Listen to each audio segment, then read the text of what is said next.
great pleasure to introduce Yusra Qadi and Recognizing Immigrant Skills in Education. Rise.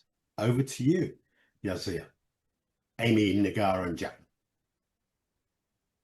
Hi, everyone. Thanks so much. I'm just pulling up my slideshow right now. So thank you for joining us for the Recognizing Immigrant Skills in Education, or RISE presentation.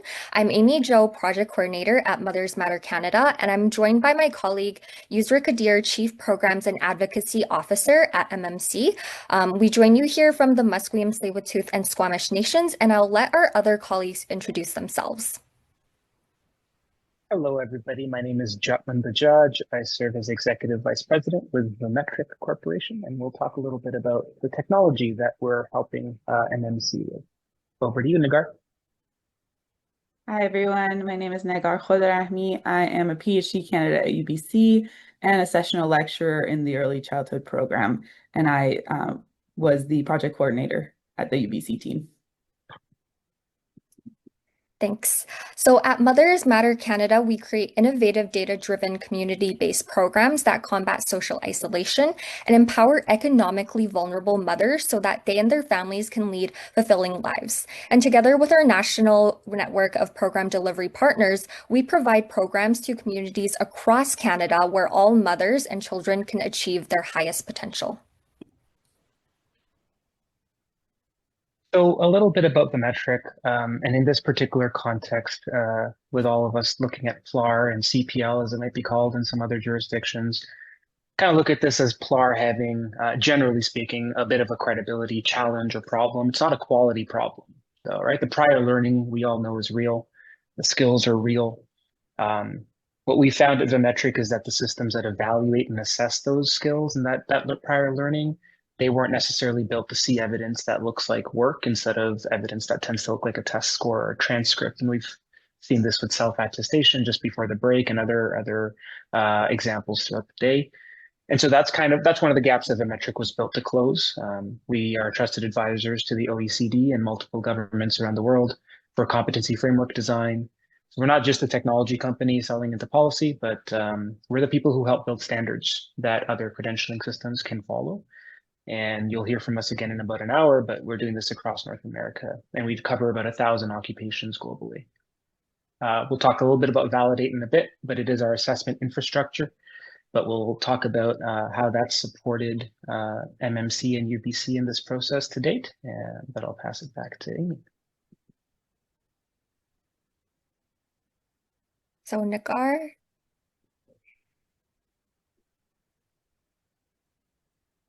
Yeah, so we were lucky enough that MMC was able to connect with our Director of Early Childhood program, Dr. Laurie Ford, and my supervisor.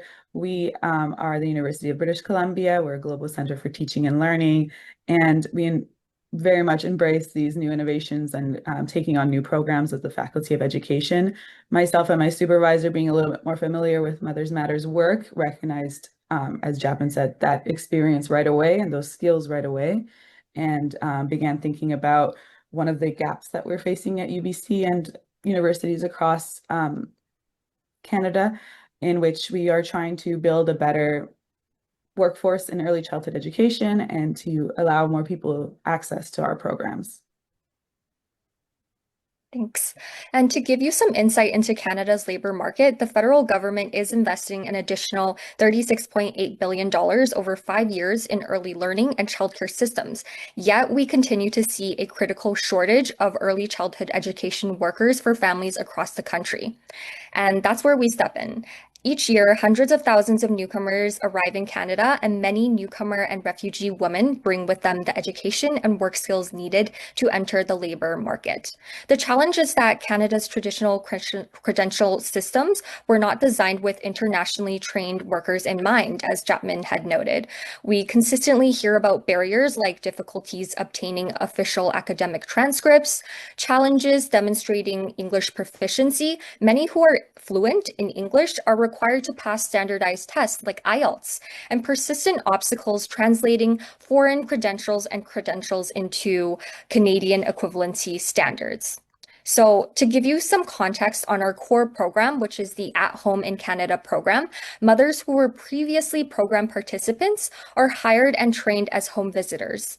Each week, they deliver home visits to socially isolated mothers, teaching them how to engage with their children, usually aged 3 to 5, through role play as mother and child, because we believe that the mother is the best teacher for their child.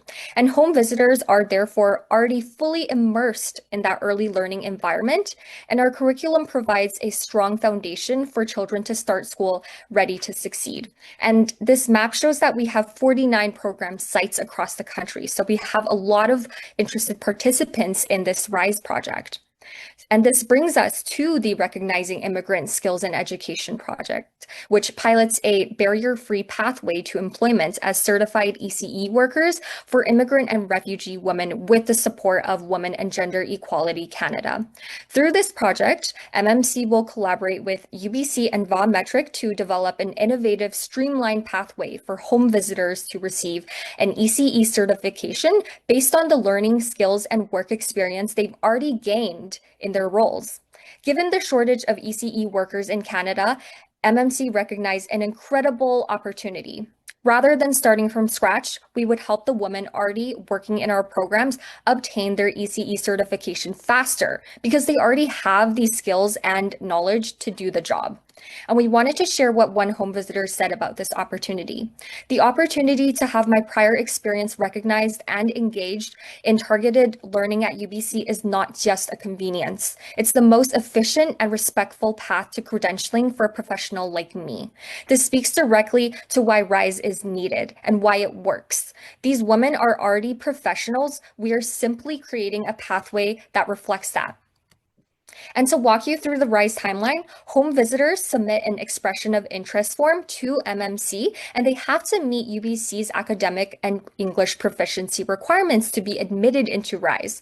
Then they complete assignments on Volumetric's Validate system, uploading learning evidence that they've gained as a home visitor for UBC to assess, and UBC will have an assessor that grants the credentials for the 4 required courses for certification, and they'll complete the remaining courses at UBC.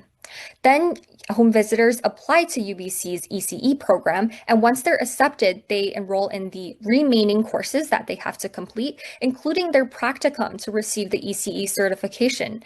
And Mothers Matter Canada will help our home visitors in achieving equivalency pathways to their respective provincial ECE standards. And Chapman?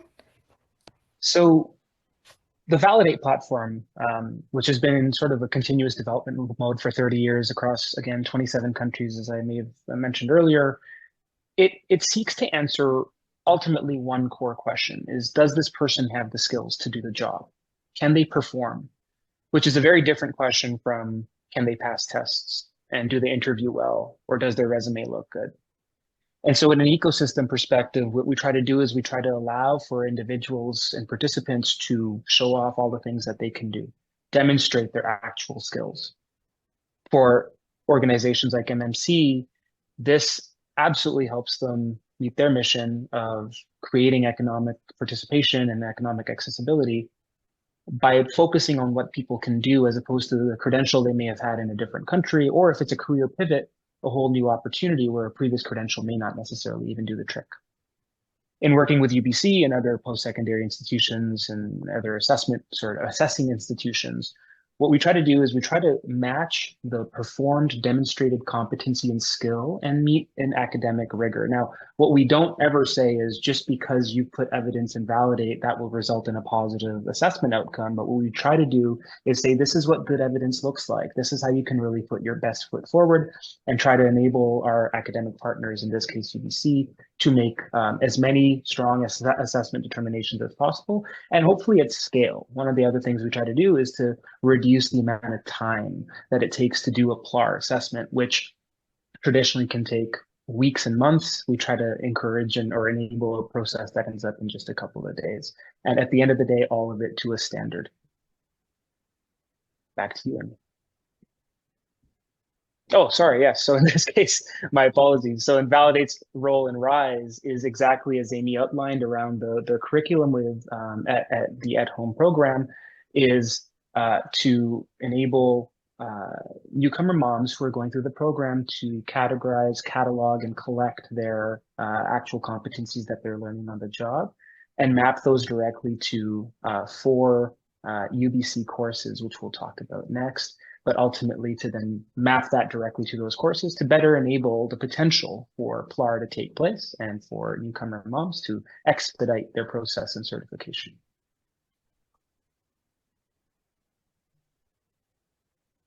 So in the interest of not repeating what Amy and Japman have already explained about the timeline, I wanted to kind of talk a little bit about what happened on at the UBC side of things and hopefully encourage other university programs to take on this sort of initiative.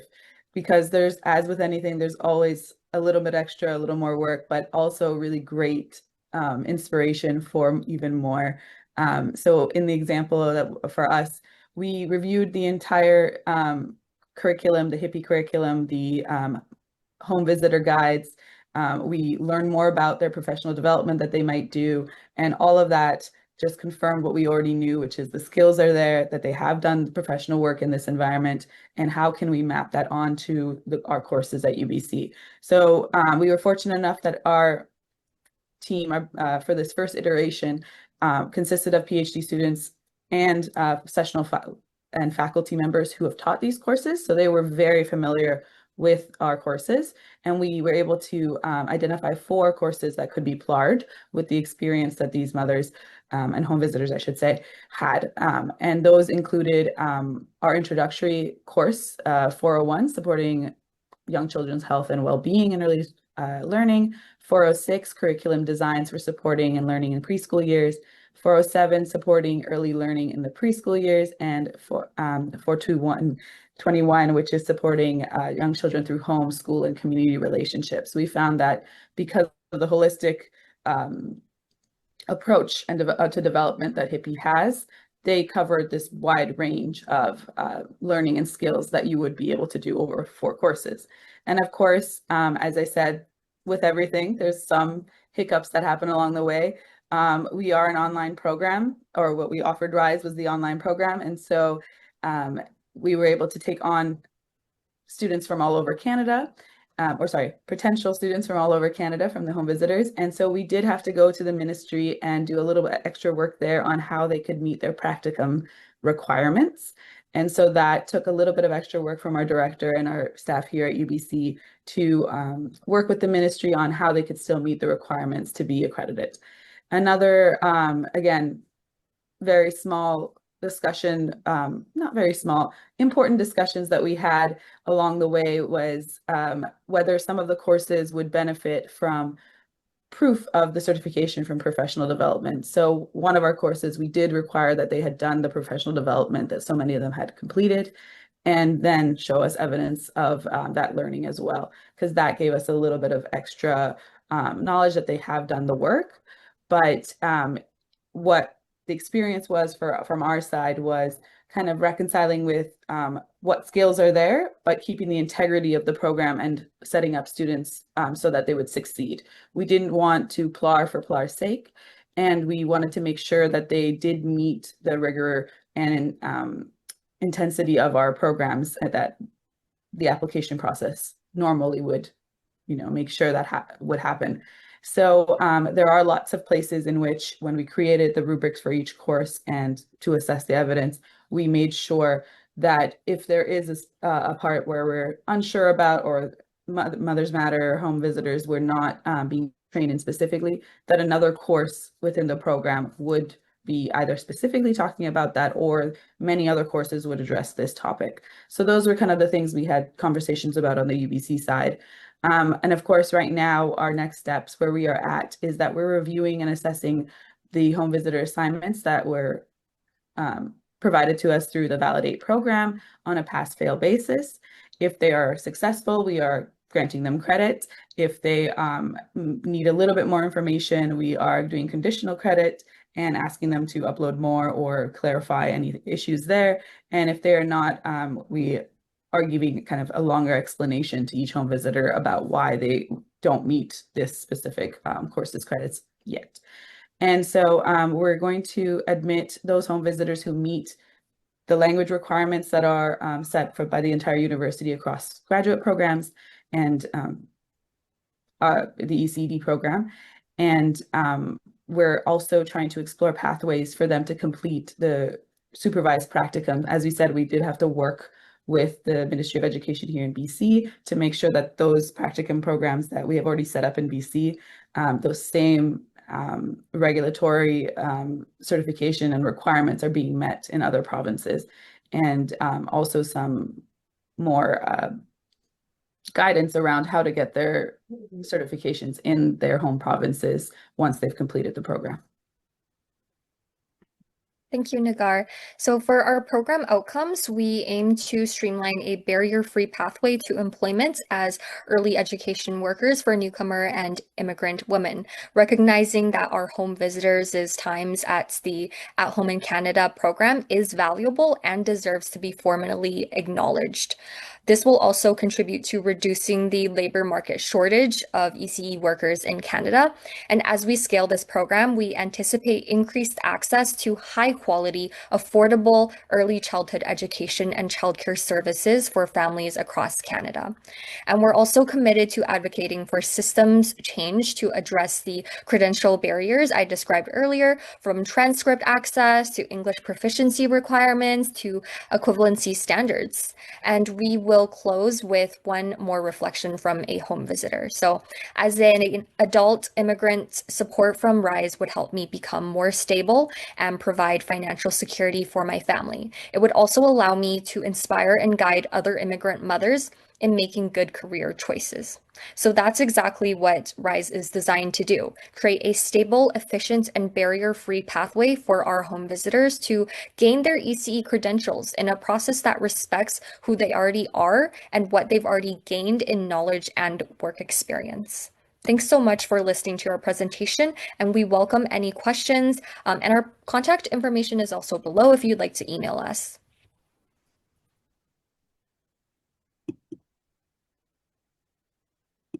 Got a few minutes for questions. Wow, bravo. Yeah, bravo on your presentation, but bravo also on your program. Thank you. Does anyone here have any questions?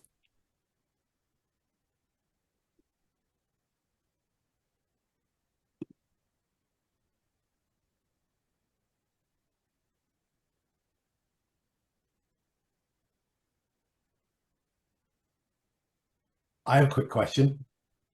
How's the uptake and the talking with Quebec going? With Quebec? The province of Quebec. So at this stage, the program is, as it's running out of UBC and with Mothers Matter in Canada, I don't believe we have any Quebec participants, but actually, Nagar, it might be, I think it's really, you touched on it with the ministry and the component there, but BC's taking a serious leadership approach on even allowing this. And there's some, and Nagar, you'll be far better suited to talking about it, but there's some interprovincial recognition opportunities because of that, not directly through the program, but at scale. But Nagar, if you have 30 seconds, you could probably touch more light on that, shed more light on that. So of course, our program is, because it's based in BC, it is exactly aligned with the requirements for the certification for an ECE diploma in BC. And so that's where we came up with this small hiccup with the practicum. We're trying to find equivalencies across the provinces that still meet our practicum requirements and would still meet these diploma goals. However, we are working towards, and Mothers Matter will be working toward this with us, helping our home visitors, once they've completed an ECE diploma in BC and are recognized ECEs in BC, that they can take that accreditation elsewhere. And we already know that in the Maritimes and Quebec and in Ontario, they have a different system, and they get different accreditation as well. There's levels and things like that that are different. And we're hoping that they can take all of this with them to those provinces and kind of work their way through those accreditation services. Some of them, and I'm more familiar with the ones in BC, for example, do require like, character references or academic references, transcripts, etc., that kind of prove that you have done the work. And that's something that UBC can provide. As a faculty member and sessional lecturer, I've done that before for students to confirm that they are ready to become ECEs in BC. Jeff, can I just ask you to put your question in the chat so that we don't get too off schedule? Thank you so much. I apologize for the pronunciation. Nagar, Amy, Japman, Yusra, fantastic work.